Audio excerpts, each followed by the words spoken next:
জয় গুরু।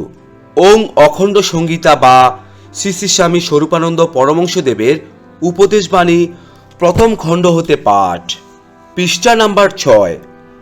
পূর্বগণের নিকট আপাদমস্তক ঋণ। তৎপরে শ্রী শ্রী বাবামুনি বলিলেন, দেখো হে, ব্যক্তিগতভাবে আমার কথা এই যে আমি পূর্বগণের কাছে আপাদমস্তক ঋণী। কেশাগ্র হতে পদঘাগ্র পর্যন্ত আমার শরীরের প্রত্যেকটি অঙ্গ প্রত্যঙ্গের প্রত্যেকটি অনুপরমাণু একটা না একটা মহাভাব বহন করে বেড়াচ্ছে এবং সেই মহাভাবগুলো সব আমি অপরের কাছ থেকে পেয়েছি। ক খ আমি নিজে শিখিনি, আর কেউ শিখিয়ে এসে গেছেন। কোনটা ভালো কোনটা মন্দ তার বিচার শৈশবাদী অন্য লোকে আমার ভিতরে প্রবেশ করিয়ে দেবার চেষ্টা করেছেন। একজন যদি বলেছেন মিথ্যা কথা বলা পাপ, অপরজন এসে বলেছেন পরনিন্দা পাপ। তৃতীয় একজন ব্যক্তি বলেছেন পরদনের দৃষ্টি দেওয়া পাপ। চতুর্থ একজন ব্যক্তি বলেছেন পরনিষ্ঠা চিন্তা করা পাপ। এক একজনের এক একটি কথা, এক এক রকমের আমার কর্ম, বাক্য, চিন্তা এবং জীবনকে গঠন করেছে। এখন বলো, আমি এদের কারোই প্রতিদ্বন্দ্বী বটি, আর কারোই বা প্রতিদ্বন্দ্বী নই। আপাতমস্তক যার ঋণ, সে কার কাছে ঋণ স্বীকার করবে আর কার কাছে করবে না।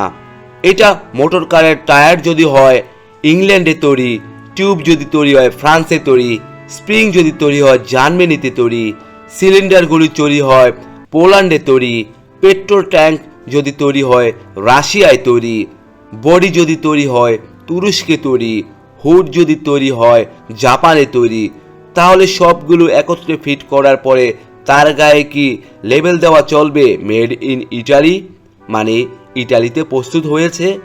যাদের বই পড়ি নাই তাদের কাছেও আমি ঋণী, কারণ তাদের বই যারা পড়েছেন এমন লোকদের কাছে সৎ কথা আমি শুনেছি। যাদের কথা শুনি নাই তাদের কাছেও আমি ঋণী, কারণ তাদের কথা যারা শুনেছেন এমন লোকদের কাছে সৎ কথা আমি শুনেছি। রাস্তায় দাঁড়িয়ে একটা দিন মজুরির সঙ্গে যদি 1 মিনিট কথা কও, তাতেও তুমি তোমার অজ্ঞাতসারে তার কাছ থেকে কিছু ঋণ সংগ্রহ করো। একটা লোকের মুখে পানে যদি নিঃশব্দে 2 মিনিট তাকাও, তাতেও তুমি নিজের অজ্ঞাতসারে প্রচুর ঋণ সংগ্রহ করো। তোমার নিজের ইচ্ছা থাকুক বা না থাকুক, জগৎ তোমাকে 10 দিক থেকে অবিরাম শুধু ঋণ দান করে যাচ্ছে। 1 মিনিট বেশি বাঁচো, তত 1 মিনিটের জন্য তোমার কাছে ঋণের বোঝা বেড়ে যাচ্ছে। জগতের যত বস্তু, যত প্রাণী, সব এক একটা লোন অফিস। যেদিকে চলো, যেদিকেই বসো, কিছু কিছু ঋণ নিতেই হবে। যতবার নিঃশ্বাস টানছ ততবার ঋণ গ্রহণ করছো। সুতরাং যত মহৎ ব্যক্তি তোমার কাছে গিয়েছেন বা এসেছেন, সকলেরই তুমি প্রতিধ্বনি। এ কথায় রুষ্টির কিছুই নেই, তুষ্টিরও কিছুই নেই। জগতের সেবার মধ্য দিয়া ঋণ পরিশোধ। শ্রী শ্রী বাবামুনি বলিতে লাগিলেন, আমরা যে কত ঋণী আছি সে কথা স্মরণ রাখি না বলেই তো জগৎকে কত দান করেছি তার গৌরব করে বেড়াই। জগৎ আমাকে নিজের ভাণ্ডার থেকে সম্পদ প্রদান করে কোটিপতি করেছে, তাকে আমি বিনিময়ে অশ্রদ্ধার 2-1টি কানাকড়ি দিয়েই হয়তো মনে করছি যে আমার মতো দাতা আর কে আছে। নববর্ষের বাণী সংগ্রহ করতে এসেছো তো? তবে শোনো, নিখিল জগতের কাছে তুমি আখণ্ড ঋণে মগ্ন। জগতের সেবার ভিতর দিয়ে এ ঋণ তোমাকে পরিশোধ করতে হবে। অকপট নিরহংকার সরল নিরভিমান প্রাণে জগৎকে তোমার সমগ্র শক্তি সামর্থ্য বুদ্ধি প্রতিভা দিয়া প্রতিচর্যা করতে হবে। জগৎকে সেবা দিয়া জগতের কোনো উপকার যে তুমি করছো না, তোমার নিজেরই যে উপকার করছো, নিজেকেই যে ঋণ মুক্ত করবার প্রয়াস পাচ্ছ, এই কথা স্মরণ রেখে জগৎকে সেবা দিতে হবে। আমি ঋণী আছি, এই কথা স্মরণ রাখলে জগৎকে সেবা দিয়ে তার জন্য আর অহংকার আসে না, কিংবা এই সেবার বিনিময়ে জগতের কাছ থেকে আমার প্রাপ্য কিছু আছে এই কথাও মনে জাগে না। তোর কি মনে থাকে না? জগতের মাঝে সবার কাছে আছে রে কত দেনা, প্রতিবিন্দু রক্ত যে তোর দিল কনের নাহিক ওর, লক্ষ জনম দিল ঢেলে এ দেনা শোধ হবে না, জন্ম জন্ম আসতে হবে এ অনিত্য মিথ্যা ভবে, বিশ্বজনার সেবার তোরে হয়ে আছিস কেনা। ত্রিপুরা বিজ্ঞানপুর নিবাসী জনক ভক্ত যুবক ভূপেশচন্দ্র বর্মন শ্রী শ্রী বাবামুনির পাদধর্ম দর্শন আগমন করিয়াছেন। অসাম্প্রদায়িক কথা তিনি বলেছেন, আপনার সহিত প্রথম দর্শনের কথাগুলো আমার স্পষ্ট মনে আছে। সে যে আপনি বললেন সকল সম্প্রদায় আমার, কিন্তু আমি নির্দিষ্ট সম্প্রদায়ের নই। শ্রী শ্রী বাবামুনি হাসিয়া বলিলেন, এ কথাও তোর মনে আছে? তিনি বললেন, আছে বই কি, আরো কত কথা মনে আছে। তৎপরে তিনি শ্রী শ্রী বাবামুনি সম্বন্ধে এক স্মৃতিকথা দেখাইলেন। স্মৃতিকথা তিনি পড়িয়া শুনিতে লাগিলেন। প্রবাসে যখন আমি পড়িতে যাই, তখন জন্মভূমির ছাত্র সমাজের যে মূর্তিটা আমার দৃষ্টিগোচর হয়েছিল, কিছুদিন পরে যখন পারিবারিক কারণে স্বগ্রামে ফিরিয়া আসিলাম, তখন দেখিলাম উহা যেন সহসা পরিবর্তন হইয়া গিয়াছে। দেখিলাম যাহারা নিজেদের অস্তিত্বে পর্যন্ত বিশ্বাস করিত না, এমন অনেক ছাত্রের মধ্যে একটা উচ্চাকাঙ্ক্ষা এবং নতুন উৎসাহ যেন জাগিয়া উঠিয়াছে। ইহাদের কেউ কেউ ব্যায়াম চর্চা দ্বারা শরীর গঠনে মনোযোগী হইয়াছে, কেউ কেউ সৎগ্রন্থের পঠন ও পঠনে উদ্যোগী হইয়াছে, কেউ কেউ সংযম, সদাচার ও পবিত্রতার ভাব অপরাপর মধ্যে প্রচার করিবার জন্য চেষ্টা করিতেছে এবং অধিকাংশই নিয়মিতভাবে ভগবদুপাসনা করিতেছে। আরও লক্ষ্য পড়িল যে অভিভাবক সমাজের ভ্রুকুটি সত্ত্বেও ছাত্র সমাজের এই উন্নতি স্প্রিয়া দমিত হইতেছে না। আমি বিস্মিত হইলাম। ব্যাপারটা আমার নিকট আশ্চর্যবোধ হইতে লাগিল।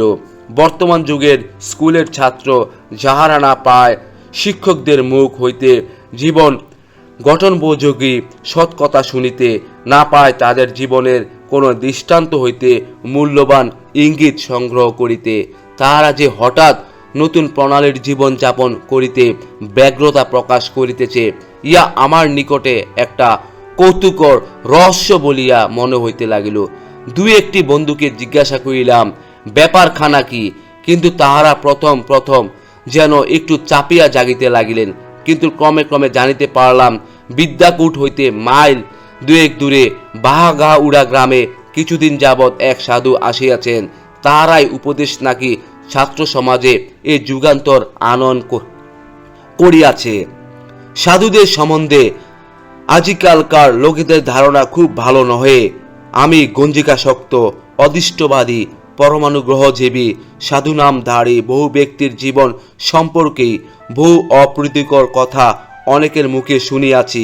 সুতরাং সাধু আসিয়াছেন শুনিয়াই বড় একটা হৃষ্ট হইলাম না। কিন্তু যখন দেখিতে পাইলাম যে স্কুল ছুটির পরে প্রায় প্রত্যহই বিদ্যাকূট হইতে বহু যুবক তাহাকে দেখিতে যায় এবং একবার সে যায়, দ্বিতীয়বার যাইবার প্রলোভন সে কোনো ক্রমে দমন করিতে পারে না। একবার যে সাধুর মুখের একটি কথা শুনিয়া আসে, সে প্রশংসায় পঞ্চমুখ হয়। তখন মনটাকে যেন বাঁধিয়া রাখিতে পারলাম না। সাধুজি নাকি একজন মস্ত বড় গায়ক, ছেলেদের নাকি তিনি বড়ই ভালোবাসেন, তিনি নাকি বড়ই মধুরভাষী। ফলে আমার সাধু দর্শনের জন্য এক প্রচণ্ড আগ্রহ জাগিল। বলা বাহুল্য, এই আগ্রহ ধর্মলাভের জন্য নয়, কৌতূহলী এই উৎসুকের একমাত্র উৎস। সুতরাং একদিন বাগাউড়া রওনা হইলাম। বন্ধুদের মুখের দিকে শুনিয়াছিলাম সাধুজি অতিশয় পরিশ্রমী, 1 মিনিট সময়ও বৃথা ক্ষেপণ করেন না। তাহার সহিত সাক্ষাৎ করিয়া যাইতে বাস্তবিক দেখাও ক্লামতাই। সম্মুখে একটি ছোট ডেস্ক, তিনি রাশিকৃত পত্র লেখায় ব্যস্ত।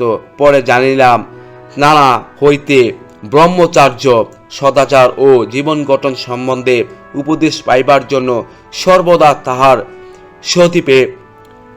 সমীপে যে সকল পত্র আসিয়া থাকে, তাহা উহারই উত্তর। সাধুদের চেহারা ছিল অত্যন্ত উজ্জ্বল, পরিধানে গরিব, মাথায় লম্বা চুল আমার চক্ষে বড় সুন্দর লাগিল। সঙ্গীদের মধ্যে একজন ইতিপূর্বে সাধুজির নিকট আরও যাতায়াত করিয়াছেন। তিনি তাহাকে প্রণাম করিলে আমরা সকলে এই দৃষ্টান্তের অনুসরণ করিলাম। সাধুজির পদস্পর্শ মাত্র আমার মনের শ্রদ্ধার ভাব জাগ্রত হইল। ক্রমে কুশল প্রশ্নাদি করিয়া তিনি একে একে আমাদের নাম জিজ্ঞাসা করিতে লাগিলেন। এক একজনের নাম জিজ্ঞাসা করেন আর স্নিগ্ধ দৃষ্টিতে তাহার দিকে কিয়ৎকাল তাকাইয়া থাকেন। তার চক্ষু দিয়া সেই সময় যেন একটা জ্যোতির প্রবাহ ছুটিয়া আসিতে থাকে। কেউ কেউ যেন ওই দৃষ্টিমাত্রই কেমন একটা অনির্বচনীয় শক্তির স্পষ্ট অনুভব করিতে থাকে। এক একজনের নাম জিজ্ঞাসা করেন আর একটুখানি তাকাইয়াই তার নামের একটা ব্যাখ্যা শুনান। একজন বলিল তার নাম নগেশ। তিনি বলিলেন ন গচ্ছতি ইত নগ, যে চলে না, বাধা বিঘ্নে দুঃখ দৈন্য কিছুই থাকে না, যিনি বিচলিত হন না, তাহাকেই বলি নগ বা পর্বত। নগদের মধ্যে বীর ধীর ব্যক্তিদের মধ্যে যিনি শ্রেষ্ঠ তিনিই নগেশ। ইন্দ্রিয় সংযম করলে মানুষ নগেশ হতে পারে। একজন বলিল তার নাম দেবেন্দ্র। সাধুজি বলিলেন দৈবন্তে বৈ দেবা, জ্ঞানের আলোকে যারা দীপ্তিমান হন তাদেরকে বলি দেবতা। তাদেরও যে রাজা তাদেরও বলি দেবেন্দ্র। কিন্তু ইন্দ্রিয় সংযমরাই যথার্থ জ্ঞান বলা হয়, লাভও হয়, অসংযমীয় না। খাঁটি যদি দেবেন্দ্র হয় সংযমকে লাভ করতে হবে। একজন বলিল তার নাম হরিপ্রসাদ। সাধুজি বলিলেন যিনি পাপ হরণ করেন তিনিই হরি। সেই হরির যে প্রসন্নতা সম্পাদন করতে পারে তার নাম হরিপ্রসাদ। কিন্তু তিনি প্রসন্নতায়, পবিত্রতায়, সংযমে, ব্রহ্মচর্যে। আমি বলিলাম আমার নাম ভূপেশ। সাধুজি বলিলেন ভূপযোগ ঈশ সমান সমান ভূপেশ, অর্থাৎ রাজার রাজা। বাস্তবিক প্রত্যেক মানুষই ভূপেশ, যদি সে ইন্দ্রিয়জয়ী হয়। তৎপরে তিনি আমার নিকট লোকনাথ ব্রহ্মচারী ও বিজয়কৃষ্ণ গোস্বামীর জীবন কথা বলিতে লাগিলেন। তিনি শুনাইতে লাগিলেন শুধু আশ্বাসের বাণী। দুর্নীতির দুঃসময়ে পথে পদার্পণ করিয়া যে মরণমুখ হইয়াছে, সেও যে বাঁচিবে, সেও যে মানুষ হইবে, তিনি বাজাইতে লাগিলেন শুধু সে আশার বীণা। তিনি বলিলেন লেগে যাও প্রচণ্ড উৎসাহ নিয়ে, দেখো জীবন ঘটিতে হবেই হবে, অদৃষ্টে নির্ভর করো না, অতীত কথা ভেবে হতাশ হইও না, নিজের বাহুবলকে বিশ্বাস করো, ভবিষ্যৎকে বিশ্বাস করো, অদৃষ্টের বিধানকে পুরস্কার দিয়ে বদলে নাও, মৃত্যুকে অমৃতে রূপান্তরিত করো। কতগুলো আমার কাছে অমৃতের মতোই লাগিতে লাগিল। অবশেষে আমাদের মধ্যে একজন প্রশ্ন করিলেন আপনি কেন সম্প্রদায়ভুক্ত? সাধুজি উত্তর করিলেন জগতের সকল সম্প্রদায় আমি জগতের সকল সম্প্রদায়ের কোনো নির্দিষ্ট সম্প্রদায়ের নই। শাক্ত, শৈব, বৈষ্ণব সবই আমার, আমি সবার। হিন্দু, মুসলিম, খ্রিস্টান সবই আমার, আমি সবার। ইহার পর তিনি আরো অনেক কথা বলিলেন। বুঝিলাম সাধুজির সম্প্রদায় নামক কোনো গণ্ডির ভিতরে আবদ্ধ নহেন। বিশ্বমানব তাহার সেবার সামগ্রী, সকলেরই যেন তিনি নিজের কল্যাণ বুদ্ধি প্রসারিত রাখিয়া করিয়াছেন। তাহার জীবন সাধনায় সম্প্রদায় ভুক্তির স্থান অতি নিচে। আমি কিন্তু মুগ্ধ হইলাম। মনে হইল এই মানুষটির প্রত্যেকটি কথা যেন আগুনের মতো উগ্র, বজ্রের মতো ঘোর নিনাদী। আমি আমার জীবন সুপ্ত উচ্চাকাঙ্ক্ষাগুলিকে যেন নিমেষের মধ্যে মাথা তুলিয়া দাঁড়াইতে দেখিলাম। ইহার পরও আরও একদিন সাধু দর্শনে গেলাম। তিনি বলিলেন তোর চেহারার ভিতরে ভাব আছে, তুই কবি হবি। তখন আমি অষ্টম শ্রেণীর ছাত্র, কোনো রকমে অক্ষর গড়িয়া 2-4খানা পংক্তি রচনা করিতে পারিতেছি। সঙ্গীরা একজন বলিলেন ভূপেশ কবিতা লিখতে পারে। সাধুজি বলিলেন বটে, ভালো কথা, কিন্তু কথার কবি চাই না, কাজের কবি চাই। সমগ্র জীবন ভরে এমন সব কাজ করে যেতে হবে যে সবগুলো একটা অপূর্ব মহাকাব্যের রূপ পায় এবং সে কাব্য জাতি, দল বা সম্প্রদায় বিশেষেরই আদরের না হয়, পরন্তু সকল জাতি, সকল দেশ, সকল সম্প্রদায়ের প্রাণের জিনিস হয়। 1331 16ই আষাঢ় সাধুজি আমাকে সাধন দিলেন, বলিলেন, পন্থাহীন হয়ে পড়ে থাকা সবচেয়ে বড় বিপদ। কল্যাণের নিরাপদ এই পথটি নিয়ে এগিয়ে যাও, উৎকৃষ্টতর পথ না হওয়া পর্যন্ত এটা ছাড়বে না।